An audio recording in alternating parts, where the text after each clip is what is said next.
Faculty of Humanities and Education, Dr. Vereen Shepard, who is the director of the Center for Reparations Research, Dr. Rita Pemberton, retired head of the history department, Mr. Dubreen Omad of the Antigua Barbuda Reparations Commission, and students and teachers.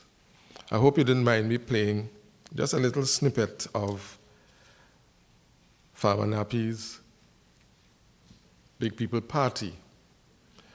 It is a way of recognizing the fact that today is day 2 of this commemoration of the 75th anniversary of the publication of Eric Williams's Capitalism and Slavery.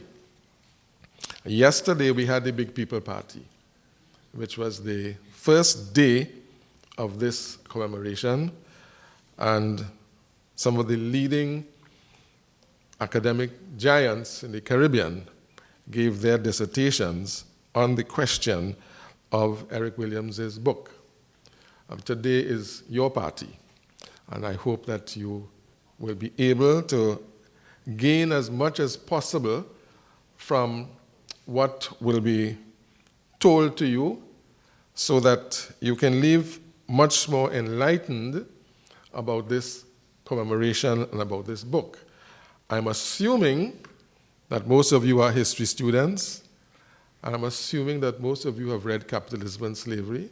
I'm assuming that most of you are doing CAPE, but I don't know if that's a very bold assumption, but I am trying my best.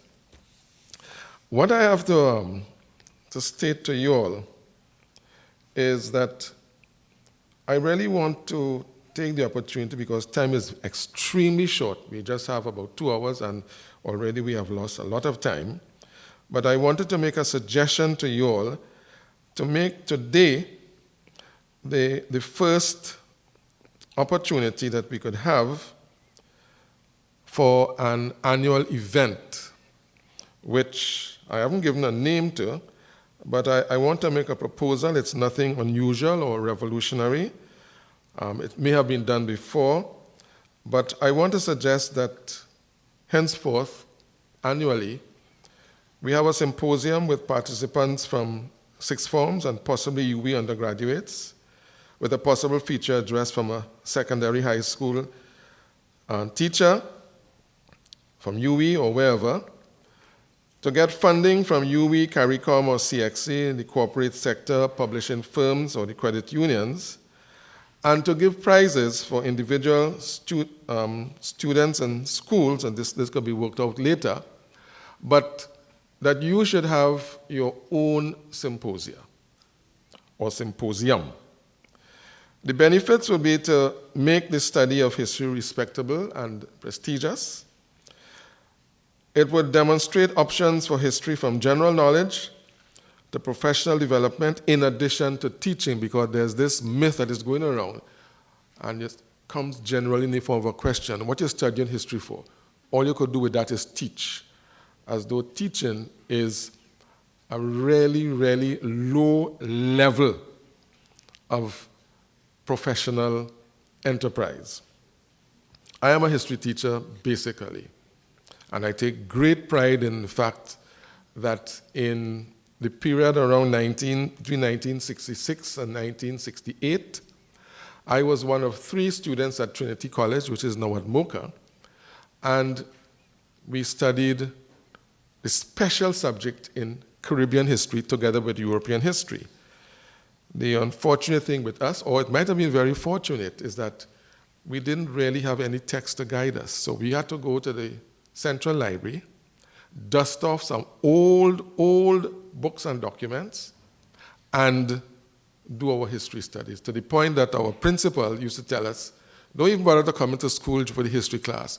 Go straight to the library and do your work, and the librarians will inform us that you were there or not there. One of those people who studied history with me is Kafra Kambon, who yesterday was given an honorary doctorate at the University of Trinidad and Tobago.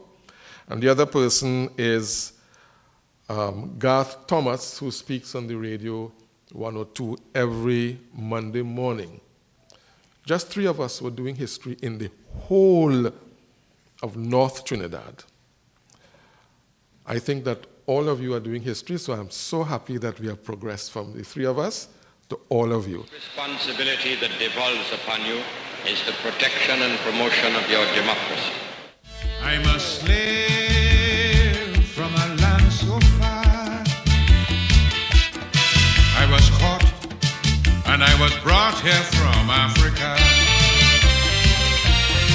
I'm a slave from a land so far. I was caught and I was brought here from Africa.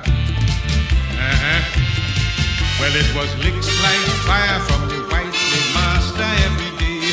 Got down on my knees, weeks and weeks before we crossed the seas to reach in the West Indies.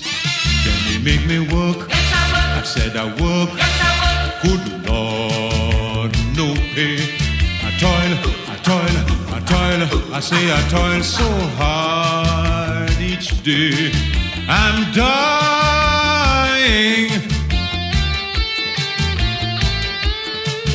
I'm crying.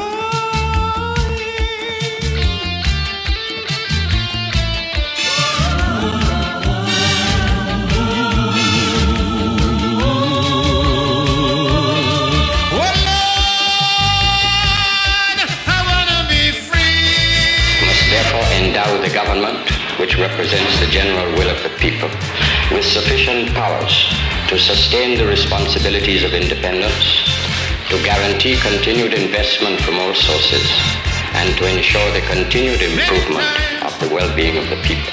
I wanted to run, but the English slave master standing there with the gun. Oh, I know he gonna shoot to kill.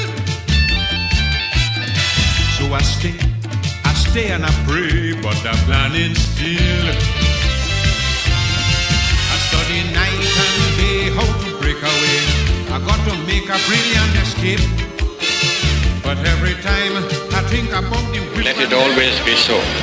Let us always be able to say with the psalmist, behold how good and how pleasant it is for brethren to dwell together in unity. Hey, I toil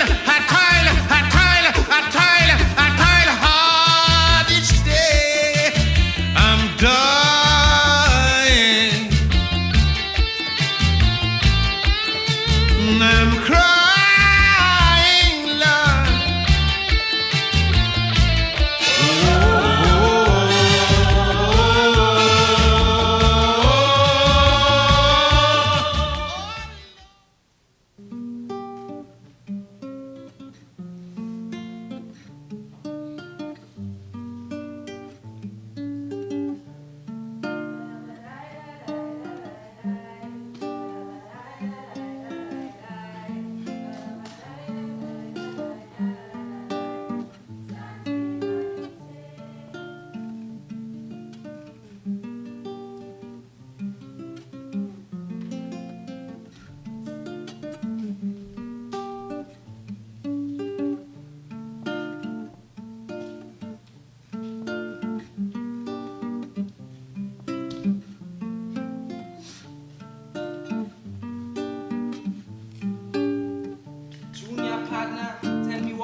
Morning and didn't say nothing.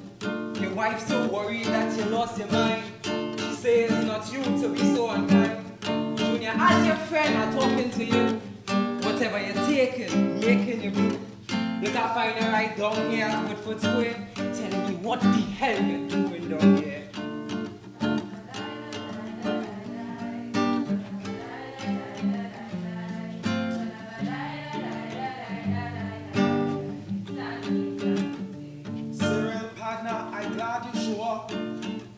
Voices, help them stop the things they asking, man, I must comply.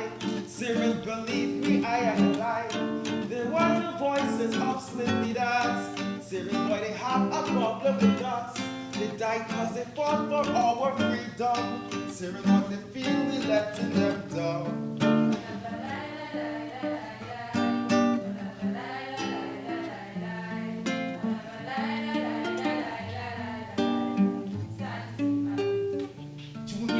partner, you must be making joke. Come, let me have this thing that you smoke. Your wife is worried, your children crying, and you downtown here hallucinating. Junior, the spirits of which you speak. Come on, tell me, and make it quick. What it is these zombies asking for you?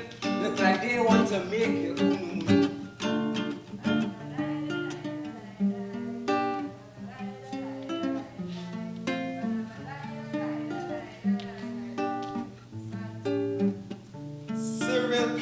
This time you so wrong. Don't try to mama guide me in song. Listen to me, go learn your history.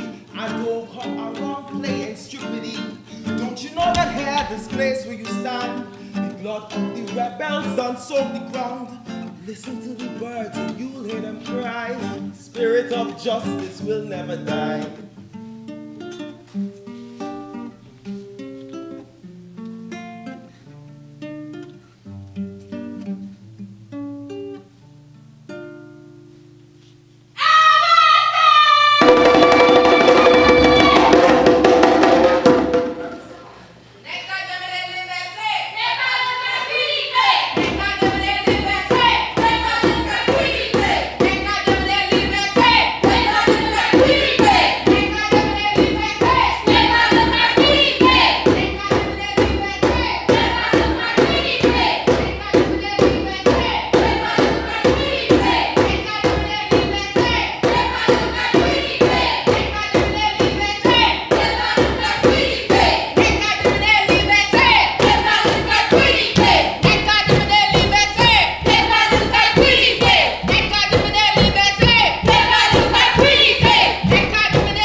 Compensated £4,000 after emancipation.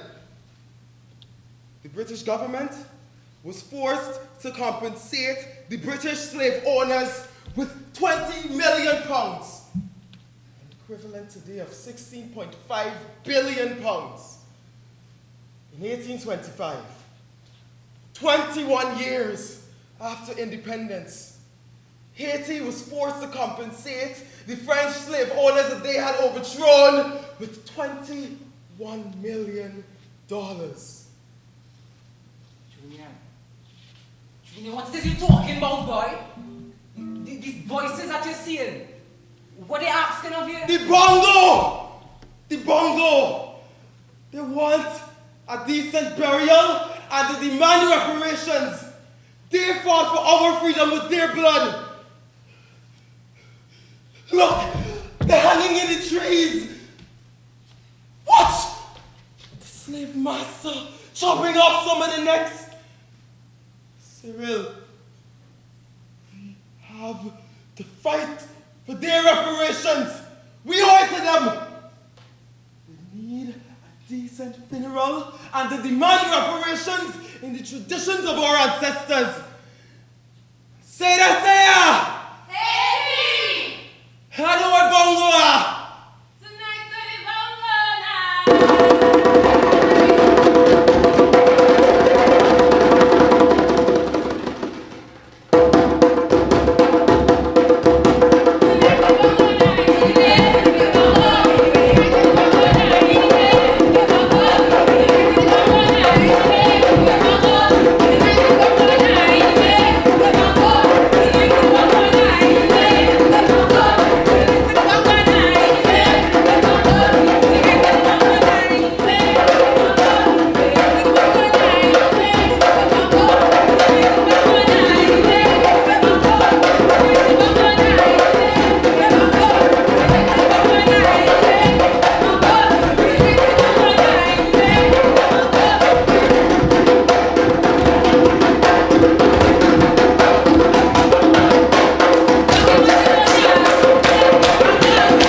so worried that she lost her mind. She says, not you to be so unkind. Junior, as your friend, I'm talking to you. Whatever you're taking, making you blue. Look, I find her right down here at Woodford Square. Tell me, what the hell just happened down here?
For the presentation.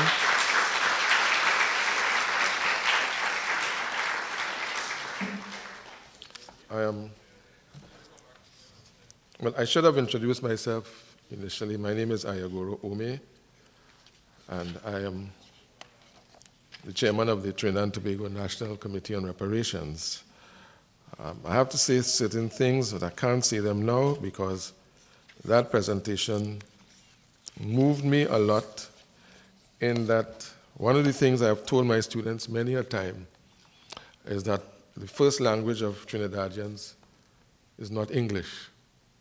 You heard the language a short while ago. It is now called French Creole. Some people call it Patois. And the dance that you saw, the bongo dance, is the funeral dance that we used when a soul had passed on. And if you notice, they don't cross their legs. There's a lot of tradition behind that, and I'm very grateful that they have done what they have done, and I want you all to research all of these things and possibly learn the language which is being taught here at the University of the West Indies, and it is being spoken right through the Caribbean. And now we come to the first of our presentations by Dr. Dexnell Peters, and it is on the question of the impact of capitalism and slavery on a secondary school history student. He himself is the first winner of the biennial Eric Williams Memorial Collection School Bags Essay Competition in 2008 and was born in Trinidad and Tobago. Please welcome Dr. Peters.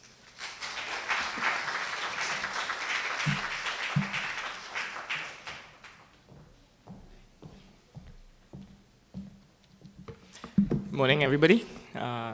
It's quite a pleasure to be here, back on home ground, essentially. Of course, I studied right here at the Faculty of Humanities and Education under some of the historians that you see right here, Dr. Cato, Dr. Pemberton, and very much influenced by the works by Professor Shepard here as well. Just as I was introduced, I come from the University of Oxford, where I am the Bennett Bosky Fellow in Atlantic History. Of course, you know, Dr. Eric Williams did his PhD at Oxford, and so it's quite a Williams-esque kind of journey to be there as well. It's one of the places that did not eventually end up working before moving to Howard University. So I'm almost kind of following on from something that Williams also attempted to do. So it's quite a pleasure to be here today, and even as I say all that, I'm very much a product of Trinidad and Tobago and the Caribbean, a product of a secondary school education at Trinity College, where I first engaged with capitalism and slavery, and of course a product of the University of the West Indies. I definitely want to start off by commending the University of the West Indies and the Faculty of Humanities of Education and Education. I think, and CARICOM as well, which very much embodies some of the key ideas of Caribbean Close Association that Dr. Williams envisioned. Let me take a moment to also highlight the biannual Eric Williams school bags essay competition put on by the Eric Williams Memorial Collection, housed right there at the Alma Jordan Library, which promotes the key sentiment of Williams's famous words that the future of the nation lies in the school bags of young people. So in 2007, they had advertised this essay competition that encouraged students to reflect on the 63-year-old book that shaped current debates on the commerce of African slaves and the abolition of slavery. It also asked, what relevance did these debates have on today's students? It was quite a pivotal experience for me. It was sort of my first full engagement with capitalism and slavery. Certainly I'd heard about it before. It's a competition, of course, for A-level students. I would have engaged with the ideas of capitalism and slavery during CSEC. But it would have been the first time that I had actually sort of read the book cover to cover, was for this competition. And so the first plug that I want to talk about is I would have engaged with the book in its entirety outside of the context of a school syllabus per se. And I want to encourage you to really go beyond what might be sort of set to explore areas that you're interested in. I think that's quite important in the process of learning. So as I said, I immediately got a copy of Capitalism and Slavery. I had already quite admired Williams. I wanted to find out as much as possible about it. And to be honest, I really had not known that much about Williams and his scholarly significance, about the real impact of the book over the years. And so it was really an amazing discovery to me to see how highly regarded Williams was and the tremendous impact of the book. To read especially about the Caribbean, how it contributed to the creation of the modern world, was an eye-opening experience for me. And that's something that I'll unpack a little bit on further down the road. I think after winning the competition and the research that I did for it and seeing the sort of, looking at the methodology of Williams, looking at the things that he was criticized for, it really inspired me. And I felt like I wanted to make a kind of similar Williams impact. So for my internal assessment, I was really motivated to go beyond just looking at, my secondary sources, looking at my textbooks and, other secondary books, works by historians. And I wanted to see if I could kind of do my own original research, go look at some primary sources as well. While I was exploring a book on the ending of slavery and whether the topic of the ending of slavery and whether it brought true freedom to enslaved persons, I was kind of exploring a broader topic of the causes of the Morehead Bay Rebellion. And so inside of that, I Googled, I found different ways, and I came up with some sort of original research at the time. If I look back on it now, I think it was a very encouraging experience, and it built some of my research skills that I had now. And that was very much a sort of independent kind of journey, very much guided by my teachers as well, but sort of trying to push the boundaries a little bit. But of course, every step along my way, my sort of educational journey, I got an enhanced understanding of the methods of history and so on, but also the ideas expressed in capitalism and slavery. So my next step, I've been going on to university. As I said, I won this competition, very passionate about history, but I wanted to do law. Fortunately, I didn't actually get into law school, and so my second choice was definitely to do history, and I felt, well, I'll just do it for 1 year. tried to get the grades so that I could transfer over to the law faculty. But after that year, I'd gotten the grades, but I was just so, engulfed, by what I had learned in that first year, by the experience I had with my history lecturers, that I said, okay, I'm going to do this. I'm going to finish this degree in history, and then, I could perhaps go on to pursuing law after that. But there's a lot I could say about that experience I had at the University of the West Indies. And I had a tremendous time. And I think I really grew to become even more passionate about history during that time. And so there are lots of different experiences that I can highlight with all my history lectures, but I'll highlight just one. In my final year, I did an upper level seminar on Capitalism and Slavery by Dr. Heather Cato here. And it was sort of like my second time, again, engaging with the book, but instead of engaging with it almost kind of independently, my first time, I had a lot more help. And it was the first time doing sort of like a seminar, not just coming to lectures, but really this kind of seminar discussion and coming and being encouraged each week to read a chapter of the book and, really question it. And, I think inside of that seminar as well, starting to learn terms like historiography, which I had kind of known a bit about before, done courses like Introduction to History and talking about methods and so on. But it was really like a practical experience of learning how historians do what they do, how debates emerge and why do you do it, and all of that around this very pivotal example of capitalism and slavery, because here we are today, 75 years after its publication, and just as Mr. Ome talked about yesterday, we talked about all these ways in which the book is continuing to influence the field. And so inside of the seminar, I had the opportunity to see, to get more context behind the book. I did a coursework essay looking at one of the book's fiercest critics, Seymour Drescher, and kind of understanding, okay, how do you kind of do a book review? And, I think that was a very encouraging experience that I got right here.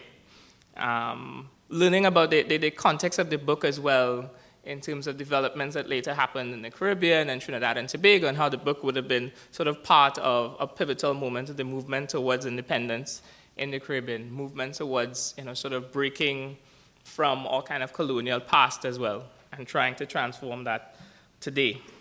So I think it was a very important process for me, and even thinking about going on to grad school, doing my graduate studies in history, and having to jump straight into engaging with books more and more. And so while I would have done engage with capitalism and slavery in one semester, moving on to having to do that in just 1 week.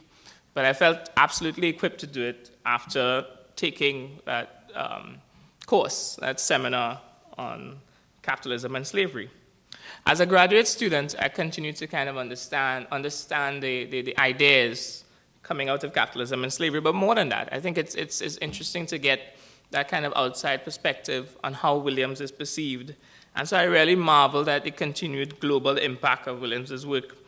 In fact, as a second-year student, in my second year, a new student came in, and he was sort of doing a master's thesis that sought to assess Williams's decline thesis, which I guess you'll hear a bit more about the ideas of the book later, in Barbados. And he intended to do a broader PhD dissertation on this very similar topic. This would have been just a few years ago. Capitalism and Slavery was published in 1944. Yet still, you have people still almost directly engaging the book, directly debating with Williams's ideas. I think it's important to understand that kind of global impact, the way he has dominated a particular field of thinking in history, coming right here from Trinidad and Tobago, from the region. And you too can go on and do things like that if you're passionate and interested about history, and how important that is for sort of motivating the region as a whole as well. I think that's quite important to bear in mind. I remember we were having a very rich conversation about that student's work as he was talking about the impact in Barbados, and it felt like Williams was in the room, like he was almost directly, engaging with him. And so Williams' work, it continues to have significant impact in academia. and historians engaging with his scholarship continue to publish articles and books to this day. In fact, there's like a whole new field of history emerging now, the history of global capitalism and Atlantic history. So just kind of thinking about how things continue to progress today. The position I'm in at Oxford is in Atlantic history. And you must be familiar with Atlantic history. I know there's a key text, Caribbean Slavery in the Atlantic World. Professor Shepard is one of the co-editors of that work, and Professor Hilary Beckles, in the Atlantic World. And of course, the Atlantic World and Atlantic history has to do with sort of the interconnection of sort of all the areas kind of washed by the Atlantic Ocean. It talks about the dynamic relationships and movements of people, of goods, of ideas, and all these sorts of things. And the reason why I bring up this whole idea of Atlantic history, which, if there are many universities, particularly on sort of this side of the world, you go and you'll see different positions that history professors, history lecturers have, and Atlantic history tends to be one of them. Atlantic history, Atlantic studies, but if you think about capitalism, slavery, this idea of Atlantic history, sort of interconnection between all the areas washed by the Atlantic Ocean, Capitalism and Slavery is sort of one of the first books that did that connected the history of the Caribbean with the wider Atlantic world, essentially, in a very rich way. Not just a kind of isolated, well, we look at the Caribbean region, we look at Europe, and but very much engaging that kind of dynamism that I talked about. Professor Hilary Beckles, he talks in an article that C.L.R. James' 1938 seminal text, The Black Jacobins, and Eric Williams's 1944 Tour de Force, Capitalism and Slavery, constitute more than foundational works in the West Indian national historiography. The works have had an extensive discursive impact on thinking about the relationships between slavery, Atlantic modernity, and the development discourse. And so that just gives you a sense of how important I think capitalism and slavery is, and how important it is to be engaging with that from sort of a very early stage, beyond just the initial content of it as well. So I just want to encourage you to continue to pursue the ideas that you're seeing, that you're reading about, and go beyond what you're seeing in the syllabus as well, and hunt down these little bunny trails. I think it'll be a very beneficial academic exercise as well.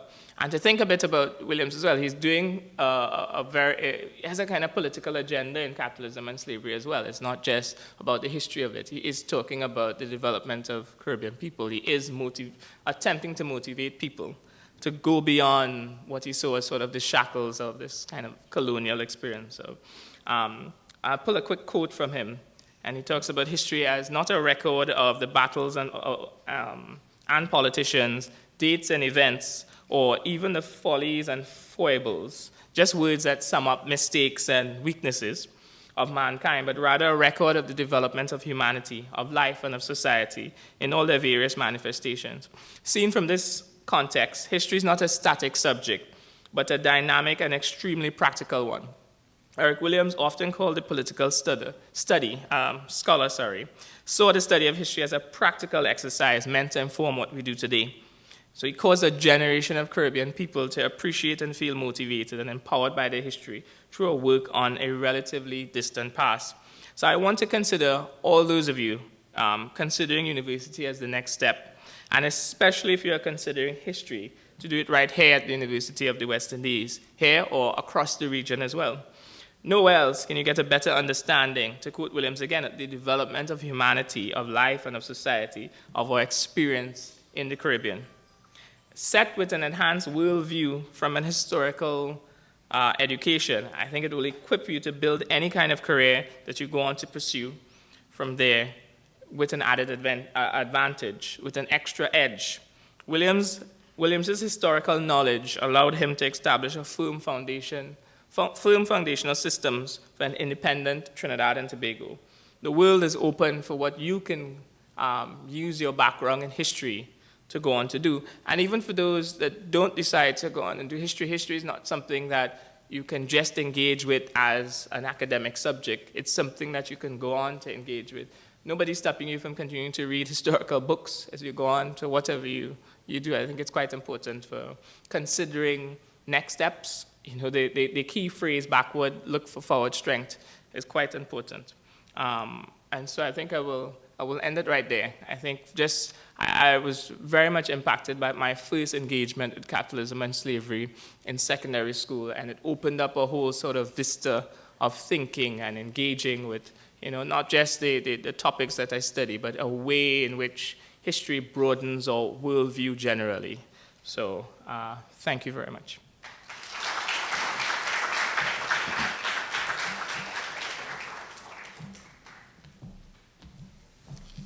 Thank you very much, Dr. Peters.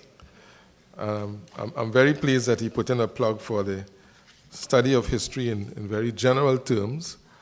I'm looking at you all. I'm not seeing very many people with pen and paper writing down notes, unless you're just recording it and filming it on your what some people call your device. Is that what you all are doing? Good. A little later on, we have some hampers to give away, and there's some questions that you're going to be asked based on the presentations. We'll do that a little later on. I just want to mention to you all that you saw the exhibition outside, but there's a monument here, almost on this site, to the sugar industry, because here at the University of the West Indies, there was a sugar factory.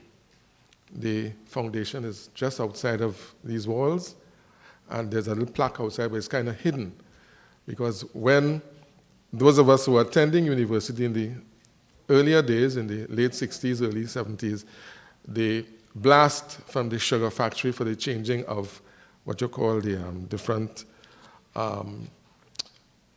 parts of their work would alert us to what the time was. So there's a sugar factory just outside of here. The foundations are there. Now we move on to the question of a presentation from Dr. Heather Cato on the question of the CAPE syllabus revisited, Capitalism and Slavery. Dr. Cato is the current current dean of the Faculty of Humanities and Education. She's a senior lecturer in Caribbean history at the University of the West Indies. Among her publications are Turning Tides, edited with Miller Riggio, Beyond Tradition, Reinterpreting the Caribbean Historical Experience, co-edited with someone who's sitting down next to her, Dr. Rita Pemberton. And then she has also co-authored Caribbean in the Atlantic World. She is the current president of the Association of Caribbean Historians, and she's right here next to me. She just told me she's here. I know she's here. Good morning, everyone. It's a pleasure to see you students, and it's also a pleasure for me to see some of my students who are now your teachers. Thank you very much for coming. I want to share a little bit about capitalism and slavery this morning. I think, as Dexner said, it's amazing to think that this book, written by a Trinidadian, 1944, is being commemorated 75 years later. And I said yesterday, I am sure it will be commemorated 100 years from now. So in 2044, I hope that some of you all are presenting at the symposium. So we're going to start. We have two pictures. We have Capitalism and Slavery, the book, and we have Williams, the man. And this is where we must start. And we need to understand both. The book, it is a seminal book. That is undoubtable. It is heartbreaking. It has been described by Colin Palmer as a historical treasure. It has had international impact. The man, Trinidadian. He's from Trinidad and Tobago, from humble beginnings, a hard worker, dedicated, a scholarship winner, strong viewpoints. Most importantly, at heart, I will say not a politician, I will say a teacher. The purpose for capitalism and slavery was to teach. Williams began his career teaching. There are three major themes: the origins of enslavement, the profitability of the enslavement system, and the real causes for the end of the system. And you may ask, what does that have to do with me today? And I hope by the time I'm finished, you understand the contemporary significance. The expansion of the profitability theme in 2019, the importance of the reparations movement, the fact that recent developments in the United States has led us back to the ideas in capitalism and slavery, the need to continue the decolonization of our scholarship, the fact that we are commemorating around the world today, and we are now part of that international commemoration. And finally, I think it's of psychological importance to Caribbean people. So are there lessons to be learned from a text written in 1944? It reflects the beliefs of that time. It is about decolonization. It is part of our independence process.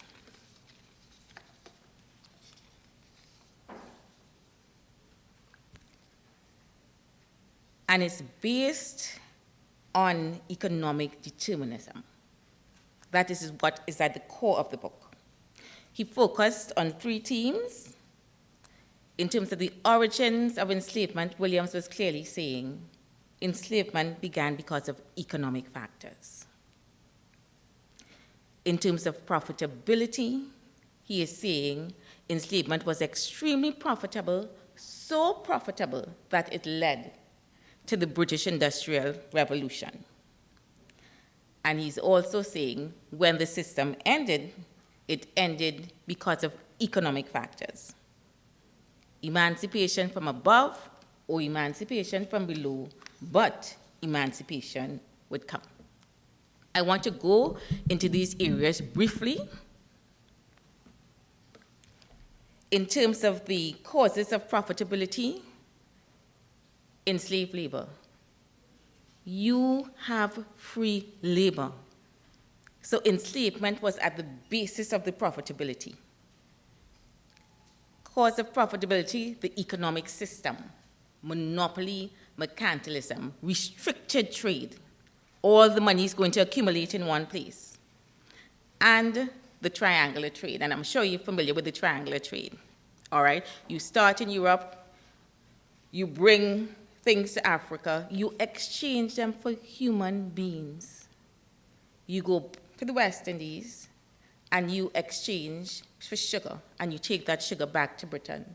So you could come with some bubbles and purchase a human being. So that triangle made that possible. You couldn't take bubbles and go to Britain and sell those bubbles, but that African leg of the triangle allowed for profits. So we have an extremely profitable system, but it does not last forever. Decline is going to come. And Williams sees decline from 1776. Why decline? The rise of a new economic system, capitalism, free trade, free labor in another sense. All of this would lead to industrialization and a new set of economic principles. So times are changing. And that leads to emancipation. What is causing emancipation, Williams, is clear. People are not suddenly nicer. It is a new economic context. Coupled with that, there's increasing volatility in the region. You remember Haiti, 1791, Barbados, revolt, 1816, British Guiana, revolt, 1823, Jamaica, 1831. But apart from this, there's a general volatility. One thing that amazes me when I read the newspapers of the time, you would see ads for enslaved people. So let's say Heather is missing, but you know exactly where Heather is. Can be found working on so-and-so estate. And I always say, well, why didn't you go and get Heather? It is because you couldn't. Yeah? So there's a volatility, and the system itself is imploding. And Williams deals with this in his last chapter. There are other factors to consider. There was an anti-slavery movement. We can't ignore Wilberforce, Clarkson, Stevens, Buxton, women such as Elizabeth Peace, Elizabeth Herrick, but Williams felt they had already told their story and they had told it well. We cannot forget the British masses. Yes, there was a movement, signing petitions, meetings. That is the story that was told, without the woman, for the most part. Williams had another perspective. Why now? He questioned the timing. Why did all this not take place when sugar was king? And then he asked a very important question. Who are these people that we call the abolitionists? They are calling for the end of enslavement, yes, but what else are they doing? They are supporting free trade. They are the new capitalists. They are the rising economic elite. Abolition will be profitable for them. These people are the leaders of the anti-slavery society. They are the new political representatives, and they represent the new industrialized areas. Are these humanitarians? Should they have gone down in history as humanitarians?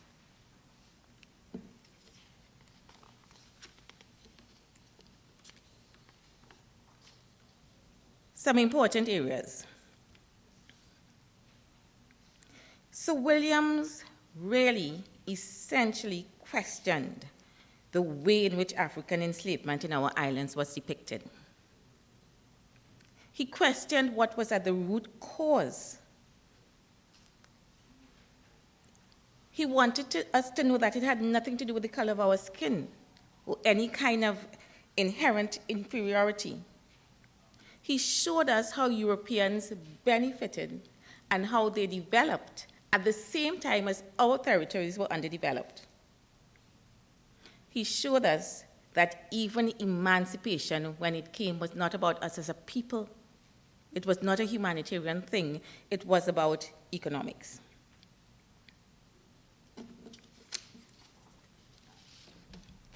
So, coming back to 2019, and the things you are hearing about, how relevant is capitalism and slavery? We keep talking about globalization.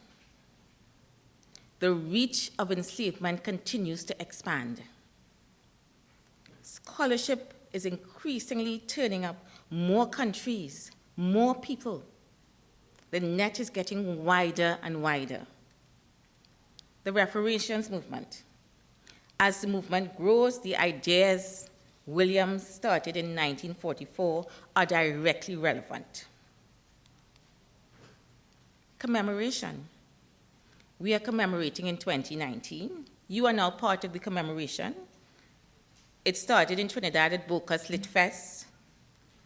There have been symposiums at the University of London, the University of Liverpool. We have a special panel in Guadeloupe in May, and Oxford is trying to organize a symposium. So capitalism and slavery is a major part of the development of Caribbean scholarship. This book was written by one of us. That's an amazing thing.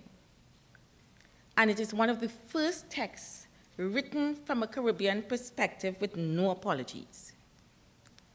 Therefore, it is core. It is the decolonization of our history.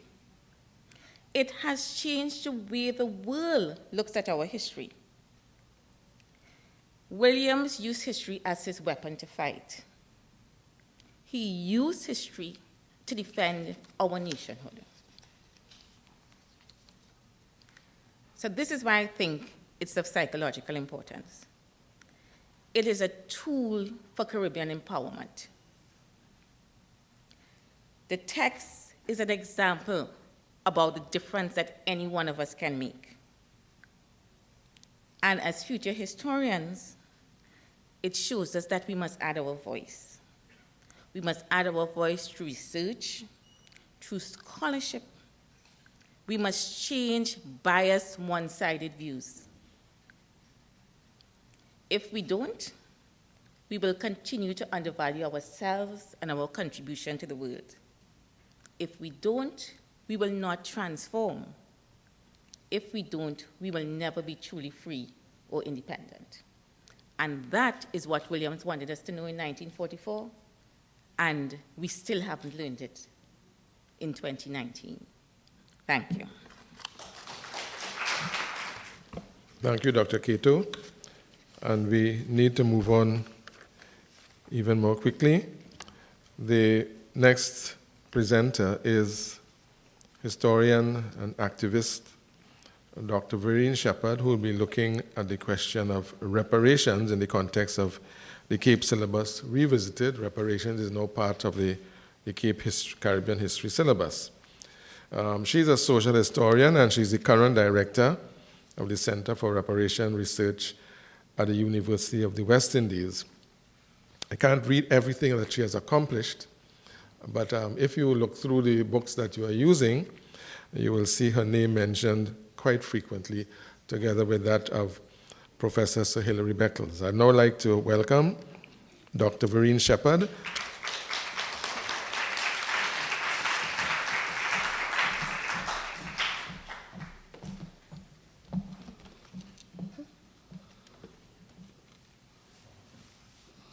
Thank you very much for your warm welcome. Good morning. How is everyone? That's how you feel? Thank you. So let me take you through a PowerPoint presentation, and I'm going to start off where Dr. Cato ended. She told you that in 2019, the reparation movement is alive, it's growing, and also that capitalism and slavery has become, in a sense, an essential handbook for the reparation movement. Capitalism and slavery has everything you need, well, not everything, but most things you need to argue the case. Because, of course, there are new documents, new books written since 1944, since Capitalism and Slavery, that will serve to enhance the arguments that Williams made. And right now, even cartoonists in my own country of Jamaica are getting in the groove, the reparation groove, and representing visually the responsibility of Europe to make amends for the crime against humanity. Also, next one. Okay. If you are watching the news, you will realize that even though the countries that created the environment for African enslavement are not owning up to their wrongs and making amends, and they're in fact even distancing themselves from that past, universities, churches, institutions, it's not there. They're apologizing for what they have done and paying reparation. For example, the University of Glasgow in the UK has decided to make amends. They discovered that those people who invested in the university actually were connected to slavery. There's a man called Robert Bogle. He owned plantations in Morant Bay, Jamaica. You know about the Morant Bay War. And therefore, Bogle and others invested in the University of Glasgow to the tune of £200 million. And so Glasgow has decided to invest in the University of the West Indies £20 million in order to have scholarships and to, in some way, make amends. Now, other universities are doing the same thing. For example, Georgetown University, the students wanted to raise money for scholarships and so on. And there are other universities. For example, the University of Cambridge has come forward to say it is putting together a group to investigate how to respond to the growing effort to make amends for the investments that they got from slavery. And within the University of Cambridge, I think just like Oxford, you go through you have the college system. And so Jesus College at the University of Cambridge has also come forward with a working group. We don't know what they'll do after they have studied. Will they research and run, as Professor Beckles likes to say, or they will research and repair, pay reparation? We will see what happens. We're having so much problem this morning with this. Anyway, let's see. No? No? You're going to switch machines. So I must talk in the meantime. Okay. So, and you may have heard also from Antigua Barbuda, the Prime Minister, Honorable Gaston Brown, has called on Harvard Law School. Now, Antigua is very smart. So they have done research and they have found out that there's a guy called Isaac Royal, right, Dorbreen? Who owned plantations and made money off Antigua Barbuda. And so, the Prime Minister is calling on Harvard Law School to cough up the money to support the Five Islands campus in Antigua Barbuda. Because Isaac Royal used money from Antigua Barbuda to start Harvard Law School. Princeton Theological Seminary has voted $27 million for African Americans. So basically, many people think that reparation is a pipe dream, but the reparation train is rolling, and I wanted to sit up and pay attention to that. As Nelson Mandela said when apartheid fell, it always seems impossible until it happens. So here we are in a situation where we now have reparation on the syllabus, the CAPE syllabus. It's a theme, but how many of you are actually studying this theme? Everyone here, or just a few? Everyone here, you're doing reparation. Okay, you are 6A or 6B?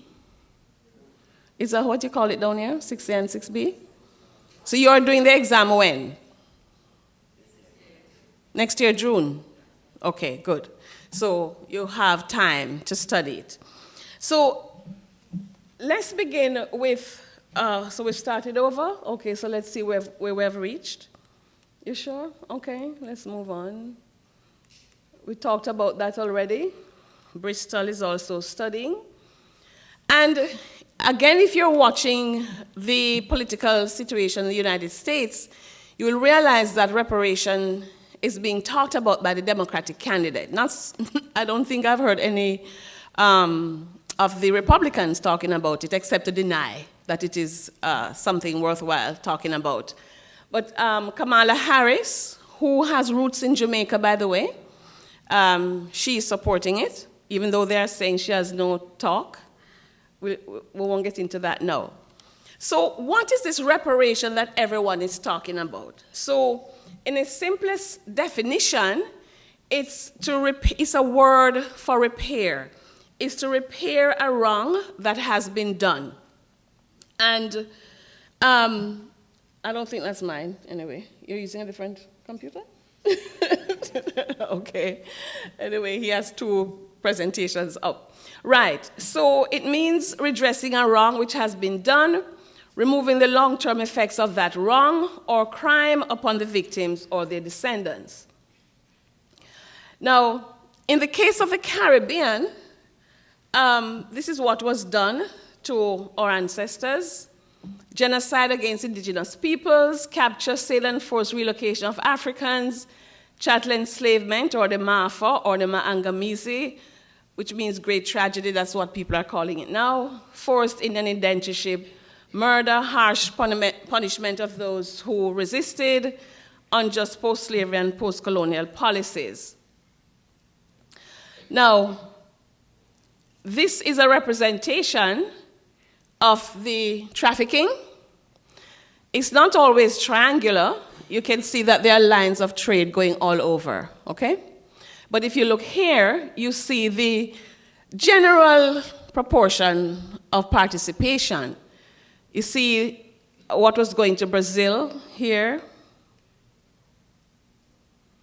So Brazil, through the trade by the Portuguese, represented 35%.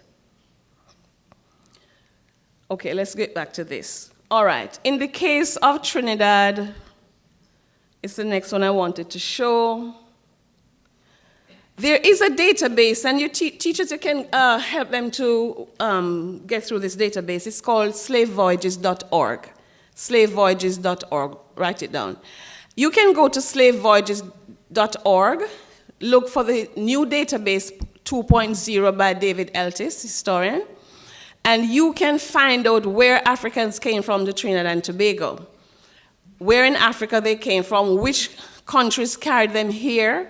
In your case, it's mainly Portugal, the Netherlands, Britain, and USA. And you can know the numbers traded, the ports. Well, I don't know how many ports you had in Trinidad. Was it just 1 or 2? The ports at which Africans landed. Well, the whole thing was illegal as far as I'm concerned. You can look at the numbers that were picked up in Africa, the numbers that arrived alive,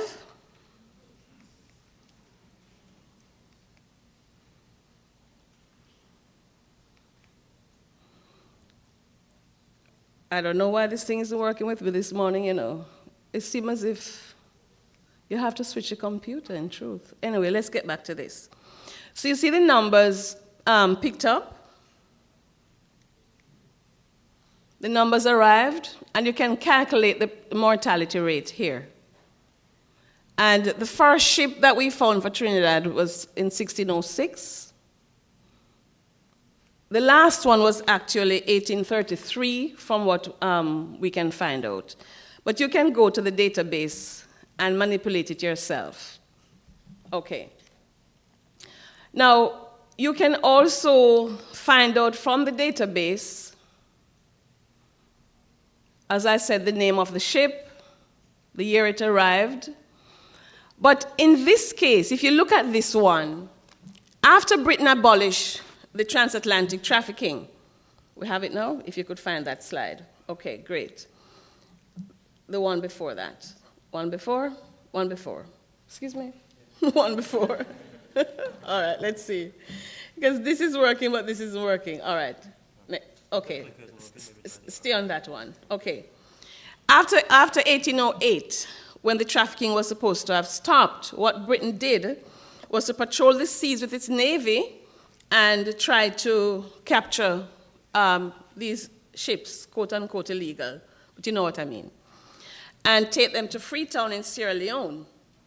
What you notice here is that we know additional information about where people were captured from for that trade.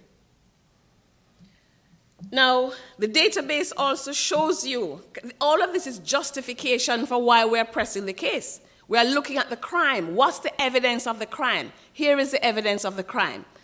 When they picked up the ships, when Britain patrolled the seas and picked up the ships and took them to Sierra Leone, or in some cases to Kingston, they had to declare the so-called, the quote-unquote cargo, that is our ancestors.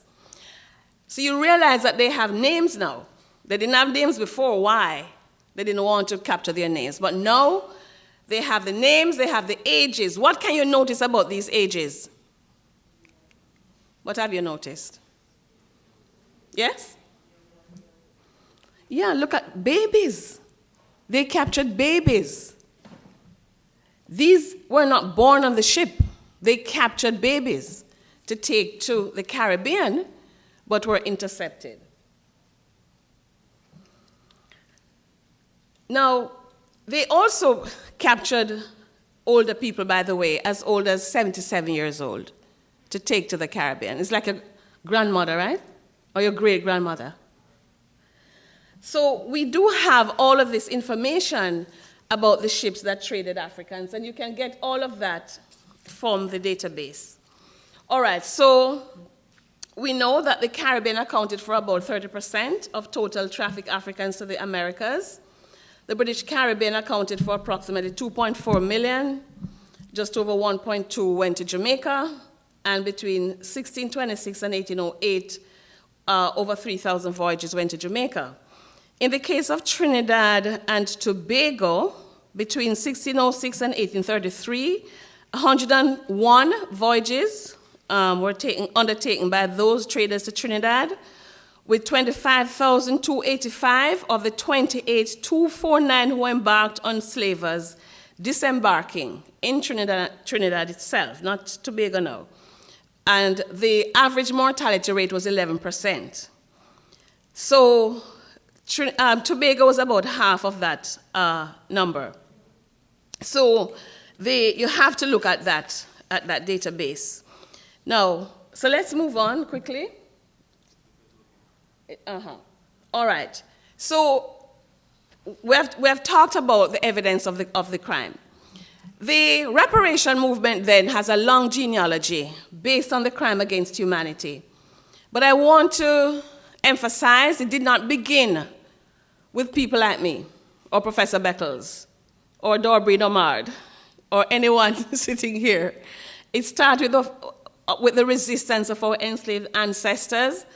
It continued in the freed actions of our freed people, the march for social justice, the actions of Rastafari, individual politicians, and so on. And then it continued with reparation commissions being formed around the region. In 2013, we had about 12. We're hoping to get back up to that pretty soon. Now, CARICOM, however, has joined the movement. Since 2013, heads of government held a meeting right here in Trinidad and Tobago, and they agreed that collectively now, CARICOM will join the fight for reparation. So when you are tracing in your studies the genealogy of the movement and where we are now, you have to start with the resistance activities of enslaved Africans and move up to today, okay? So that's the CARICOM Reparation Commission. I don't know if you know anyone there. Recognize anyone?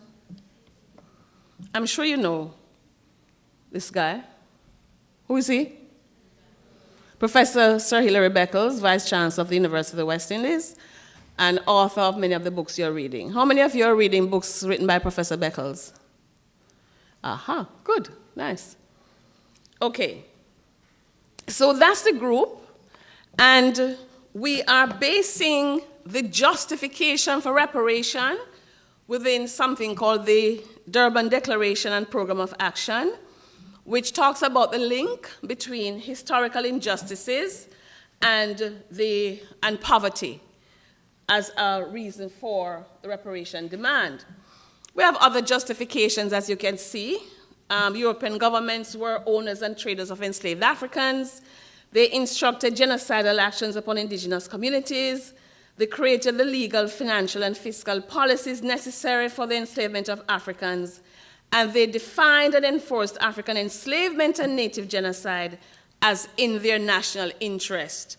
You know, when somebody tells you that something is in your national interest, sometimes you have to think about that and contest it sometimes. So they refused compensation to the enslaved with the ending of their enslavement. They imposed a period of apartheid upon us, not to mention the scamming called apprenticeship. Can you imagine that people who have been working for so long, you're telling them that you need 4 more years or 6 more years to learn how to really work, how to work for wages, how to be free people. That was their natural condition. They were enslaved. They were not slaves, they were enslaved. And you're telling them that they must do that. But you know what apprenticeship was? It was negotiated by the planters because they said 20 million was not enough for compensation. They wanted 27 million more. So apprenticeship represented the rest of what the planters were claiming. So it was a scam. Now we come to Williams, because Williams showed in Capitalism and Slavery who benefited from African enslavement and the labor of our ancestors. Royal families as well. they even patronized and invested in the Royal African Company. And the names of the ships, when you go to that database, you'll see that many of the names of the ships carry royal names. They didn't even hide it. They just put it right out there. Yes, we are involved. And Britain earned lots of money from this trafficking. Let's just put it that way, as you can see here. 46,000 enslavers were compensated 20 million at emancipation, with the other 27 million, as I said, from apprenticeship. 40 to 50% of the 20 million stayed in the UK, and the other 50% was distributed among planters in the colonies. And we talked about apprenticeship. Now, if you look at Tobago, fourth from the top, you see how much Tobago claimed.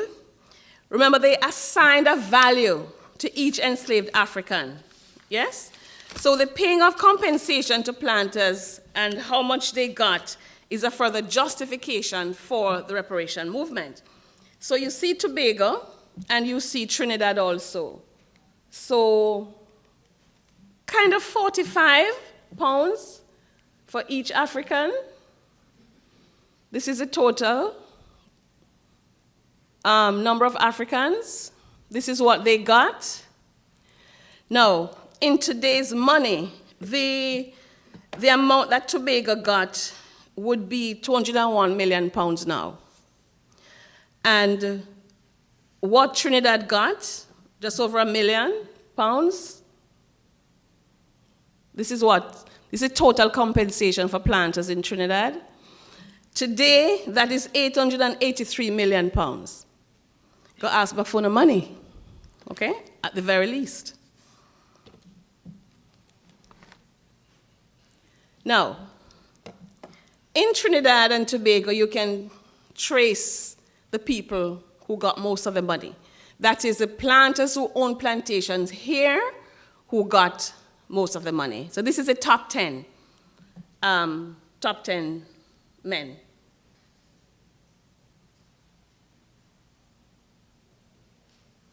It's over 2 slides, since it was kind of large. And we also have the top 10 women. So we have the top 10 men, the top 10 women for most of the territories in the Caribbean, and we are continuing to manipulate the compensation records to show. So who has got the money? These people. The ancestor of the former UK Prime Minister David Cameron, because they owned a plantation in Jamaica, in Western Jamaica. So when he came to Jamaica in 2015 and said, forget it and move on, we are friends now, man, forget that slavery thing. And you benefited through your ancestors, you got a better start in life and can step up, and some of us couldn't do that? No. You come back and talk reparation. So these are even George Orwell, the author. So who got the money? This is the ancestor, Sir James Duff, the ancestor of former Prime Minister Cameron. There we go.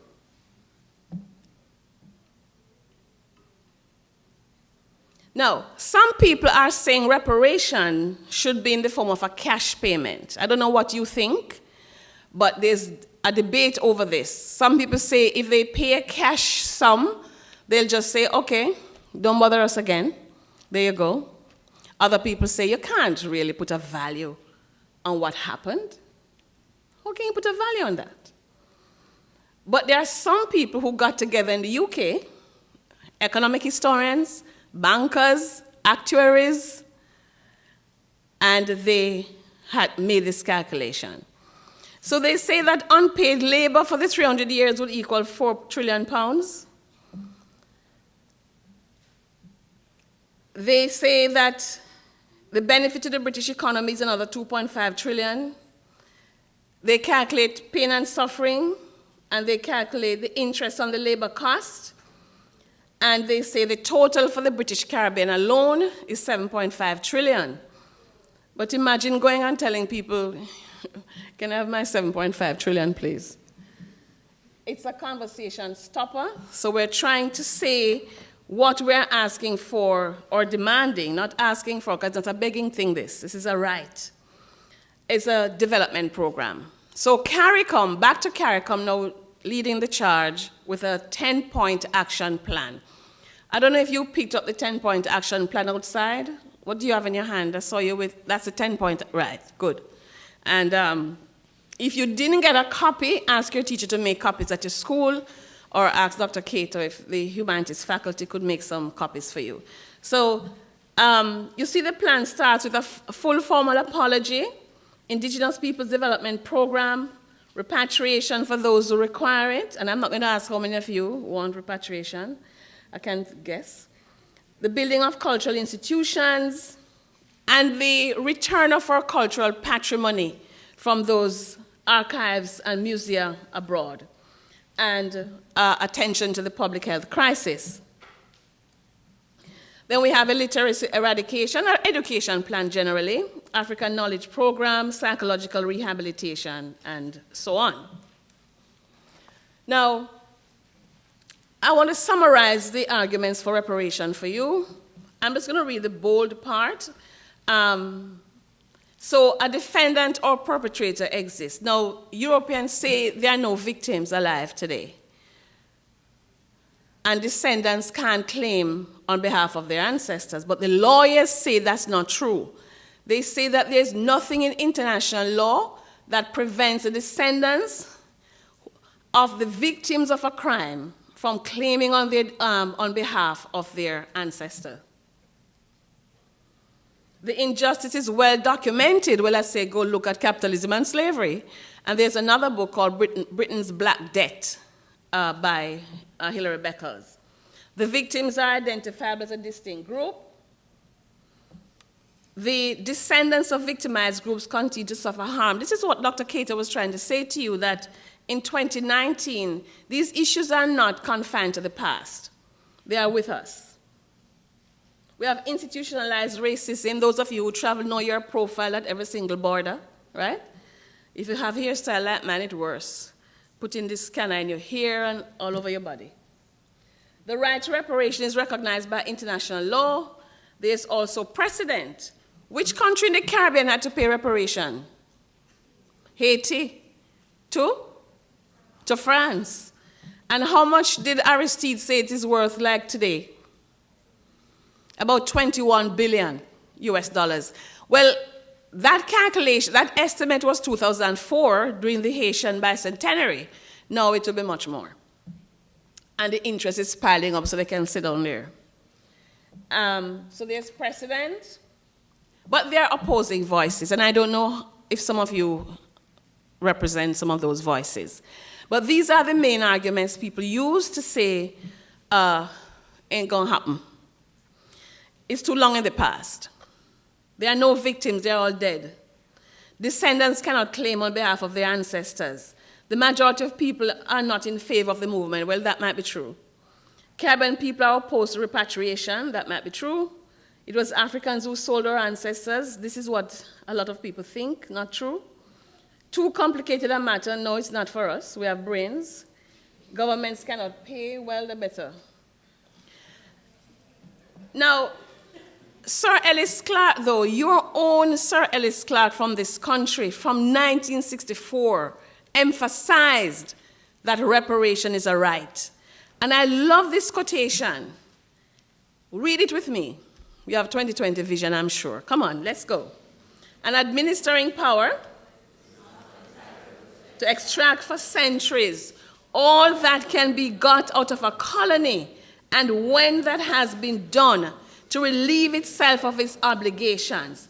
Justice requires that reparation be made to the country that has suffered the ravages of colonialism. That is a clarion call for reparation.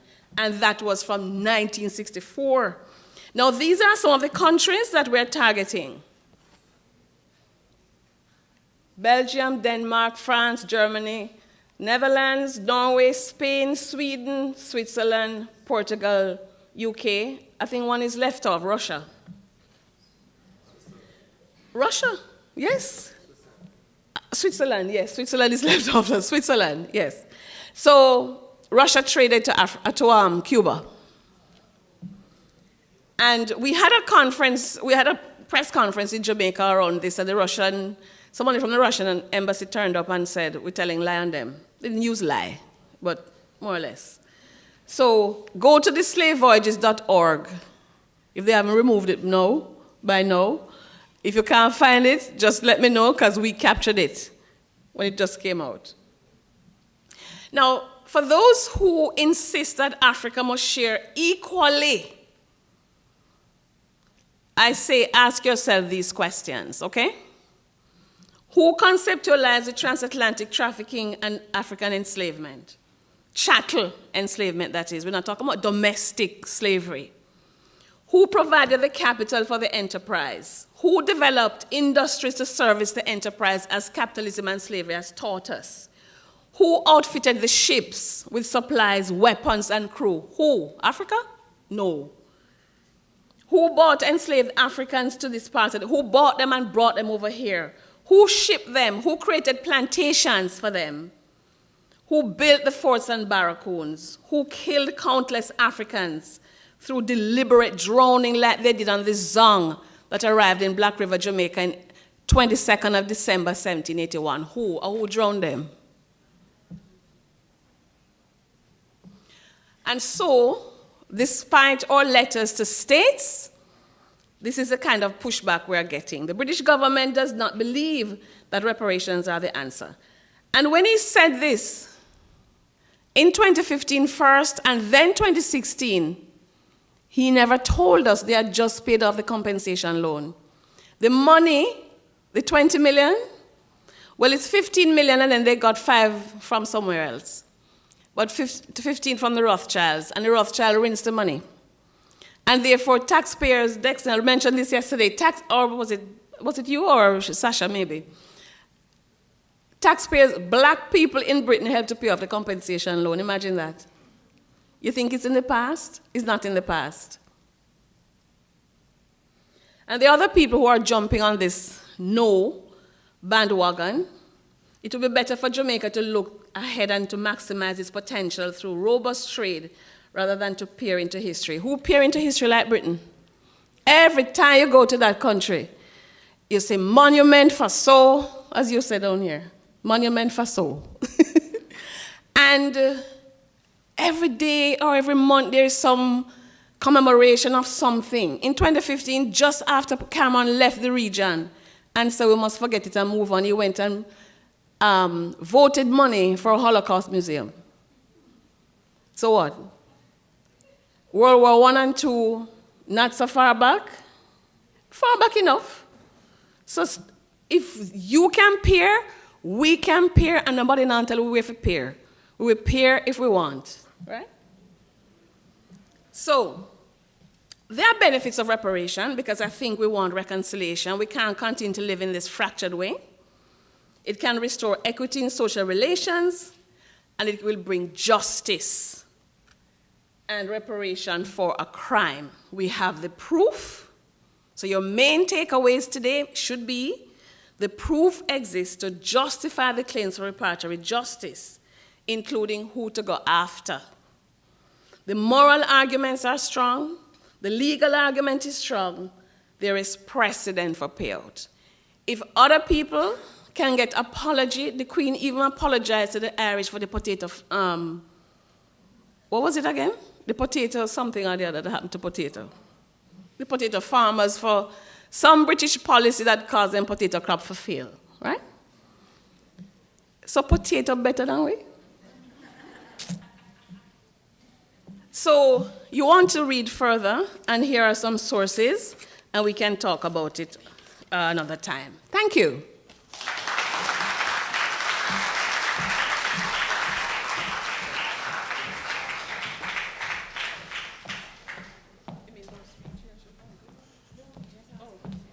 Oh, we're asking a question. Okay. You want next? You want to go next? Yeah, you go first. All right, so I hope you are listening because 3 lucky people will win.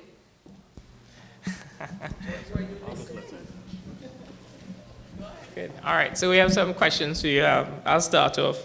So considering your own school experience and what you'd have heard in terms of my presentation today, how important is it for students to be exposed early to the book Capitalism and Slavery? So that's my question for you to reflect and answer. Should we give all or?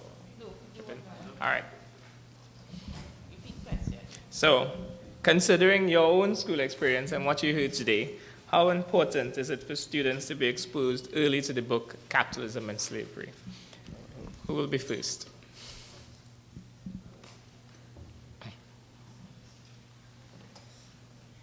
Yeah. We are okay. Well, I find it would be extremely important for young people like myself to learn about, capitalism and slavery, because, again, you see, the person who created the book, he had so much stake in Trinidad history, and to learn from him and to understand his writing techniques and all of his historical information inside the book, it is amazing, It's incredible, because you would never expect a small fry, you call him a small fry like Dr. Eric Williams, to end up in, the worldwide market, That's incredible, and I just find that's amazing that Dr. Eric Williams changed the idea of slavery amongst a lot of important peoples and doctors in university world and stuff like that. So yeah, I find it's important, and it's really great for him to reach that stage with that book. Yeah.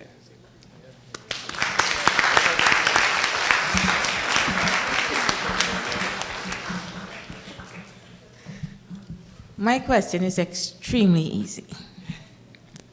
What are the three main theses in capitalism and slavery? Hold on. You never start to answer until you get the entire question. What are the three major theses in capitalism and slavery, and which do you think is the most important, and why?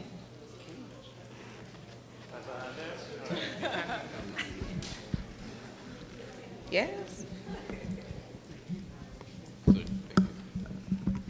Good morning. Right.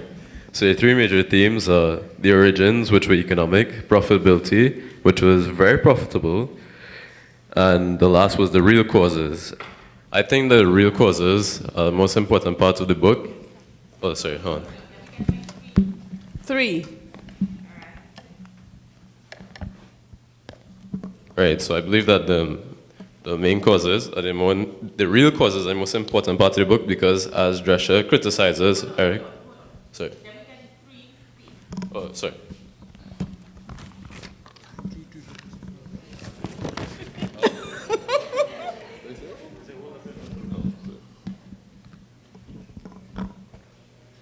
So there's the origins, there's the profitability, and the real causes.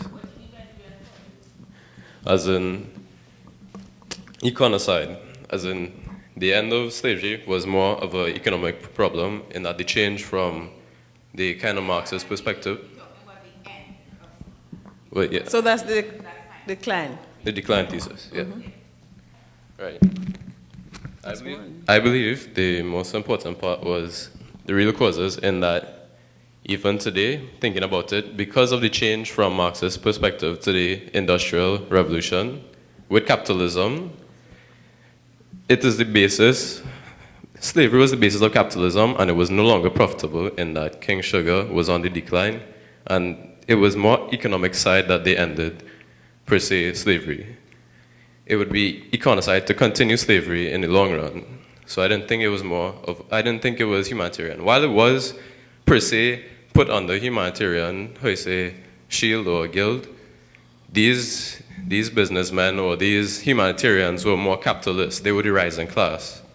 They were the so-called new bourgeoisie looking to push the Industrial Revolution.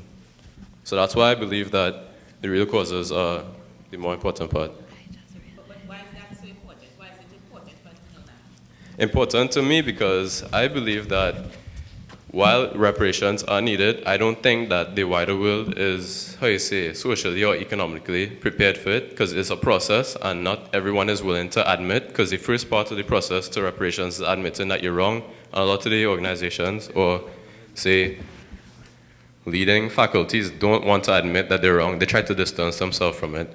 And as a student of history, and it wasn't something that I and Form 1 envisioned, but true learning about my past and how it affects my future, because when you think about it, if you don't know your past, you'll keep making the same mistakes in the future. That's why I think it's most important, well, at least to me.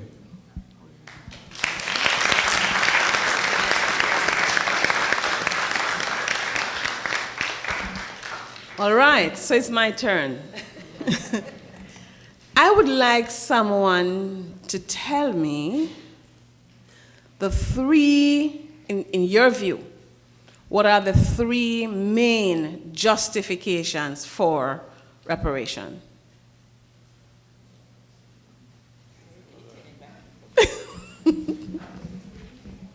Please stand. While you're pondering, teachers, if you want the PowerPoint to help you to review this lesson, just let Dr. Cater know, and I'll send it to her, and she'll send it to you, so you can use it. Okay, so the first the first justification. In your view, what are the three main justifications for reparation? I'd say that one, that it was a crime against humanity. Mm-hmm. And then because African people were taken from their homelands and treated as chattel, as property, and not as humans, and were used as labor, for the profitability of the Europeans. And then I'd say secondly, the other justification was that Britain profited from the trade, because it spurred the Industrial Revolution, and the planters themselves in the Caribbean profited greatly from the trade, and they formed the upper class bourgeoisie in the Caribbean region itself. And also a lot of that money was repatriated back to Britain. And I'd say thirdly that there's precedent for it, because Haiti had to pay reparations to France when they fought for their freedom. After the Holocaust, Germany had to pay reparations to for the crimes against the Jews, and yeah, there's precedent for it. Good. And well, Africans weren't compensated for their labor, so yeah. Or not, yeah. So nervous. I wanted to excuse me, I wanted to just remind you of this on the screen. If you want more information to help you with your syllabus and the content, contact the Center for Reparation Research, okay? Thank you. We're not quite finished yet, Farine. Hold on. What are we doing? They get to ask us questions. But before that, let me say we need the names of the three students. All right, I'm going to get that later. These hampers are for you. We also wanted to give you a copy of Capitalism and Slavery. We've ordered them, but they are not here yet, which is why I need to take your names so that we can get them to you. Okay? All right. You can get back at us now. Any questions for us? Please stand.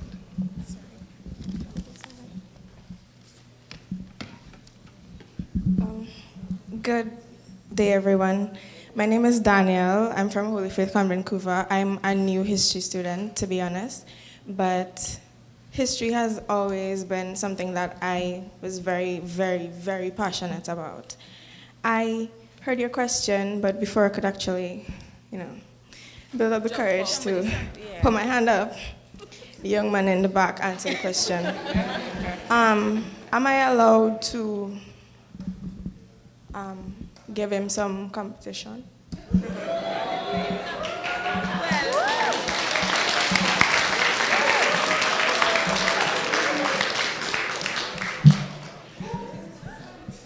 We wouldn't phrase it like that. My apologies. I believe in sharing perspectives and ideas, and if you have some that you want to share, yes. I believe that the book that Dr. Williams wrote is not just, if I were to get the book in my hands and read it, it wouldn't just be for academics. It wouldn't just be for help me to write a good essay, a good history essay. It would basically give me a lot more knowledge on top of what I have already. And I'm from Jamaica, a proud Jamaican, right? The only thing that I do not like about being Jamaican is that if you cut me, you don't see black, green, and gold, right? So it's not just about academics. If it is that one country in the Caribbean is going to stand up and say, I want reparations, what about the rest of us? Who is going to stand up for the people who died before the Africans came here? I said this in the seminar that I attended with my school last week. Who is going to stand up for them? Their descendants, basically, they're gonna be scared, or they killed our people, and I don't think it would be right for us to stand up. One Caribbean country might say, I don't think the Caribbean can stand up against Britain because they're such a great country. Would they be great without slavery? Would they be great if they didn't take people from their country, from their homeland, and bring them to somewhere else? Force them to get a new mentality. They would beat a black man until he said, okay, I change my name. Right? It's not just about money. Even if it is that all the European countries who had so much to do with slavery were to build a huge monument in the middle of the Atlantic Sea with a black man breaking chains, then it must happen. It must happen. It's not about being in the Caribbean country saying, my country currency better than yours. My country is the biggest country in the Caribbean. We're making the most money. Our oil is this. Our sugar is that. We have the Amazon jungle. It's not about that. It's about the millions of people who had to die to make sure that we could wear this skin with so much pride.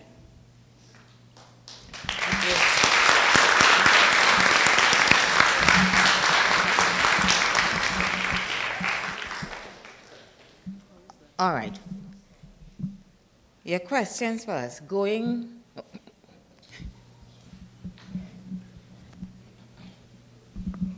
Hi. So last in preparing for the CAPE exam for reparations, I was reading an article from the Independent UK, and it was actually on reparations. But one of the main arguments that they were saying is that reparations should not be for the Caribbean people because it's going to actually regress our mental state and our psychological state, as we're going to now feel as though we're entitled, in a sense, not to get more money and whatnot. So since you spoke on it and you're on a part of the team for reparations, now hearing that statement, what would you say? Like, what are your views on it? They don't get to decide.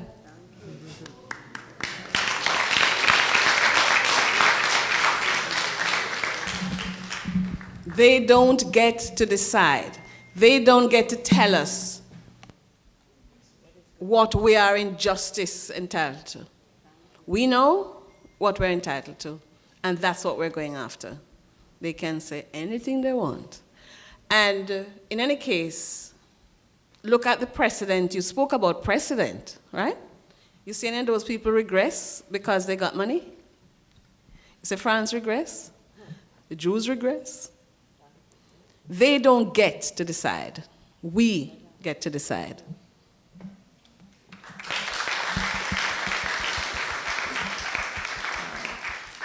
Yes?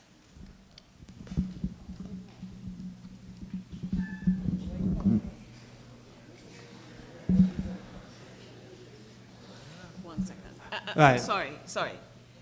But since you're writing an exam, That question?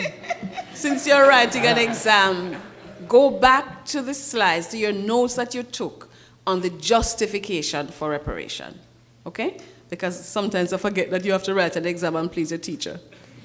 Or you could reference Marine Shepherd, University of the West Indies Symposium, My question to you is, well, first I would like to thank my friend over there for mentioning me there. Can we I get the appreciate question? that. But yeah, my question is, how is reparations going to help black people? You know, because we're suffering from a lot of crime in majority of the countries. Like, for example, in the United States, we are only 13% of the population, but yet committing over 50% of the crime. So you have not mentioned to me yet that how it's going to affect us, the average black person. You know, you didn't mention that, right? So that's my question to you. How is that going to help us in the future?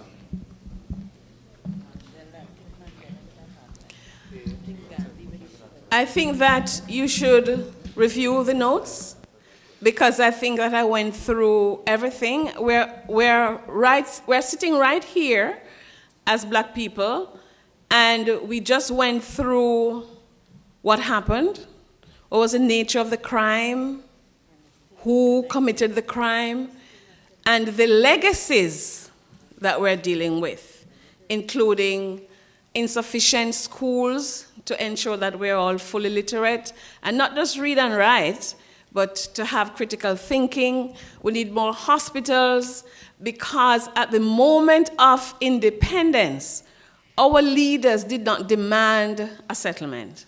And that's where we're in the movement now. At the time of emancipation, planters got paid, we didn't. And our ancestors had to eke out a living. They didn't get access to land. They tried to stop them from getting land, which would have helped to build the economy and the family economy of so many people. The 10-point action plan has indicated how we will benefit. And I think we have to take that as one model of reparation. Remember, whether you support it or not, because we're talking about a development package to improve our country, if this happens, we're going to be able to have more employment and fix some of the things that are wrong with our country, which sometimes lead people into crime. Unemployment is too high, wages are too low in many industries, or people are not fully employed. The education system is creating structural discrimination. Many people young people are saying, I don't see the benefit of school, I'm not learning anything that will help me in the society. So the development package to improve our society will improve our chances. It will help with the issue of poverty, social injustice, as long as we have the right people implementing the package. And it will help all of us. So don't pick one or the other, just look at the plan in its entirety. That will help us, especially psychologically. Eric Williams started this about empowerment and feeling that we are worthwhile, and we have to carry that on. And it's a worthwhile, confident people who are looking and saying, what you did was wrong. You have to man up, woman up, and settle this debt. It is a debt, it is a right, and it will be to the benefit of the entire Caribbean society.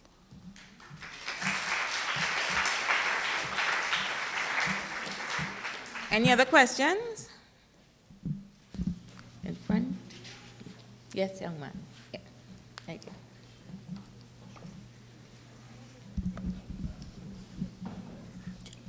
If I may ask a particular question, what do you think would happen if the freed Africans would receive reparations at the time of emancipation? I'm sorry, what? Okay. I'm sorry, if they had gotten accent bothering me. Sorry.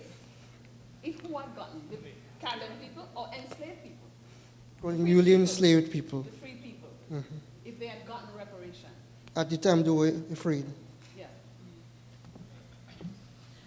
So when I look back at the archives, when I think back at the documents in the archives, when I look at the histories that I used in my undergraduate years and going on, when I read all the accounts of the post-slavery period, I think I see the answer. And you can look at it this way. Enslaved people, when they were freed people, when they were asked about their condition, and there are statements, by the way, freed people. They gave their statements to missionaries and other people visiting British officials. They complained about land, no money to buy land. And I think that they would have, some of them had saved up some money, and some of them did buy land. Some of them did pool their resources together to buy land. But in a country like Jamaica, for example, the planters increased the price of land. It was so difficult to buy even a quarter acre. So they didn't have money to buy land. And if you look at the complaints in Jamaica today, a lot of it is about access to land, lack of access to land. And the fact that people feel that land is a means of upward social mobility. And so I think they would have been able to buy land. Women complained that if they were able, they would have done part-time work. For example, they would have been able to, if they were getting more wages, for example, or if they had some means, they would have been able to send more of the children to school, not keep them home on a Friday to go market, and so on. So they would have had better access to health care. In many cases, they saw around them by 1917, they were seeing around them in many Caribbean countries, other ethnic groups who got land in lieu of repatriation, being able to experience upward social mobility, and they didn't. So those are just examples of what they would have been able to do with the money had they gotten compensation. And by the way, in 1820, there was one person in the UK who argued that the enslaved people should have gotten compensation, and that was shot down. So I believe that it would have helped them in terms of poverty and upward social mobility, because they saw other ethnic groups getting money to do that. One more question. One more question? But there was another one coming. Well, let this gentleman, and then...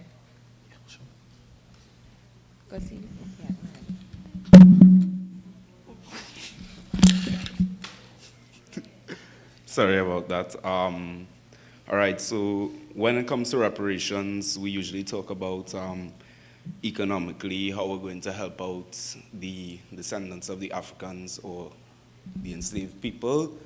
And you're talking about developing the nation or developing institutions like schools and such, or hospitals, or whatever the case might be. But my question is the social part of the nation right now, right? The mentality of the people. I know to many this question might seem out of place, but socially, do you think there's any way that reparations could impact the society of the Caribbean, whether that be the mentality of our people or just the way we live? It's a good question. And that's why if you look again at the 10-point action plan, you see psychological rehabilitation. Because a lot of what is happening is a kind of miseducation of our people, and a kind of irrelevant, in some cases, training and preparation of our people. Also, the social injustice, the discrimination is so structural, it's so inbuilt in the society, which is a legacy of colonialism, that some of the psychologists are saying that they are seeing in their practices the impact of that on people today.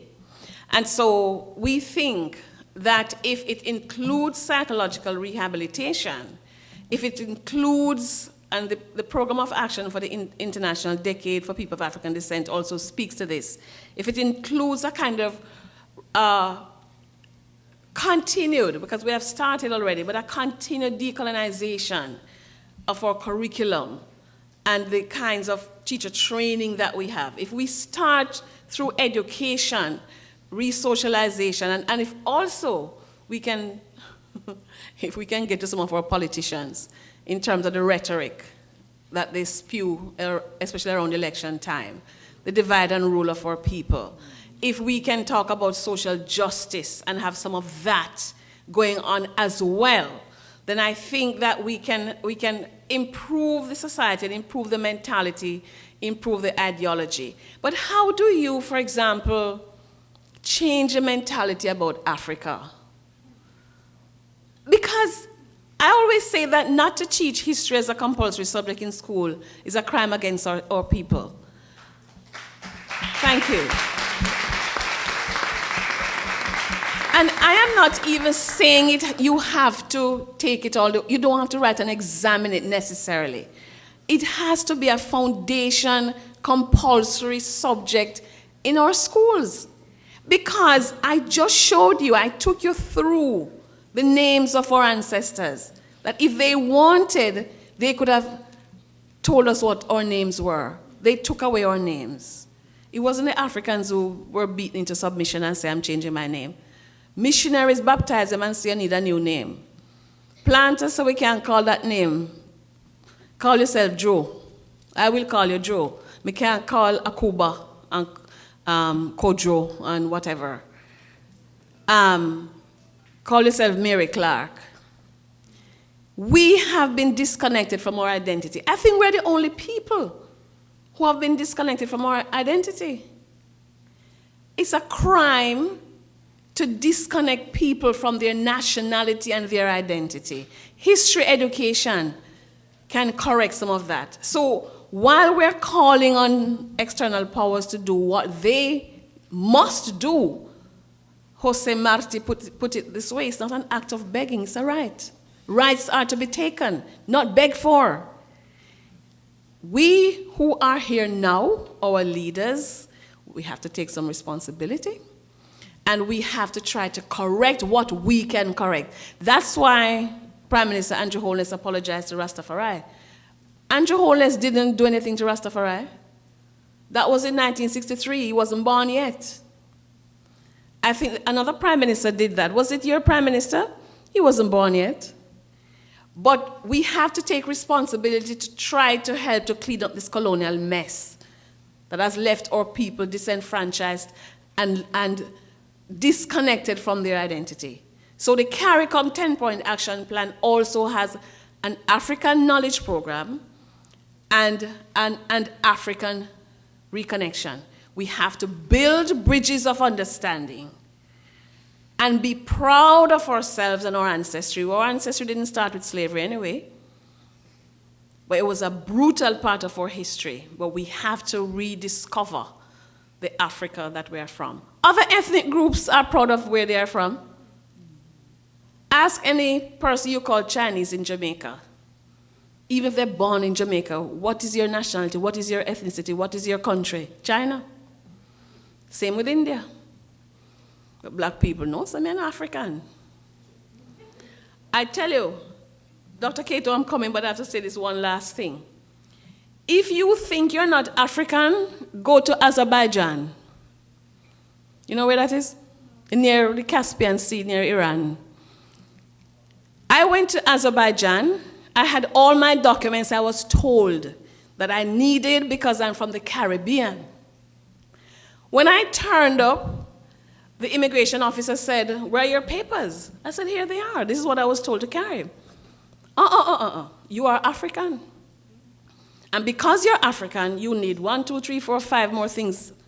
And this was a Sunday, by the way, no open. Go figure. We have the final question.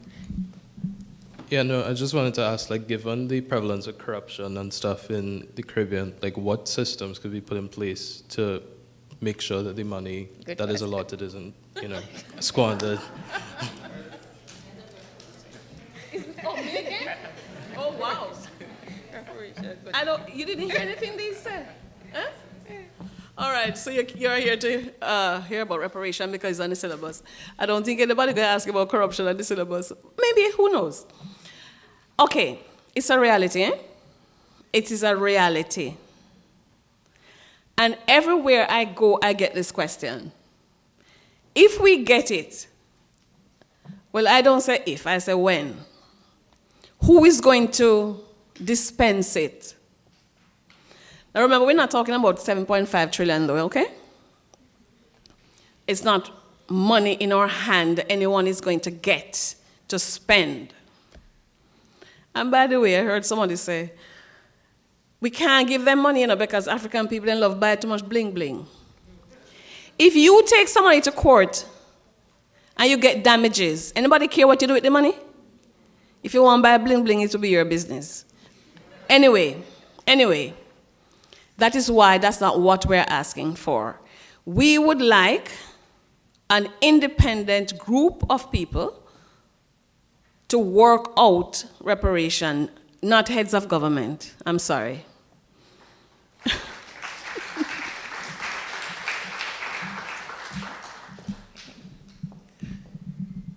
We would like to present to the 3 students who answered our question. So please come up.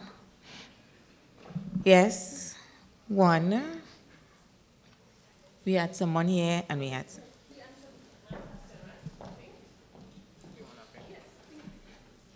One of them take the names. Oh, no, right. That was your question.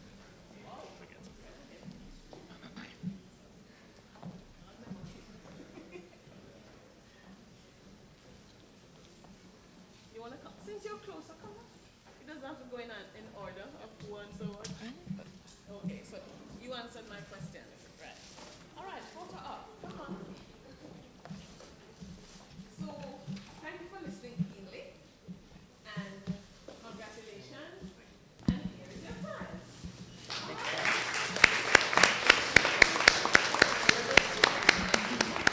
Make sure and leave your name and your school so we can get it. Yeah?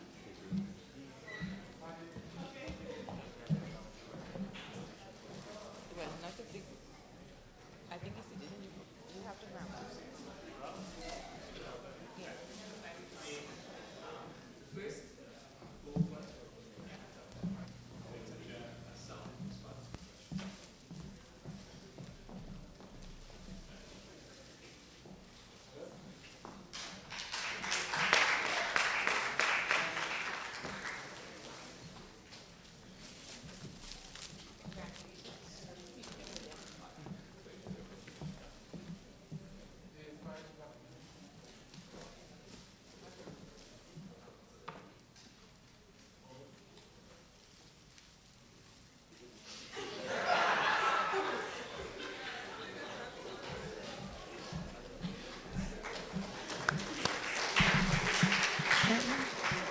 Okay. Thank you for being such an engaging audience. It's been a pleasure to host you today. I hope you went to go away with some ideas. I hope I have some future historians out here and some future Williams scholar and other people working in the area of Caribbean economic history. We have a little snack for you as you leave. Thank you.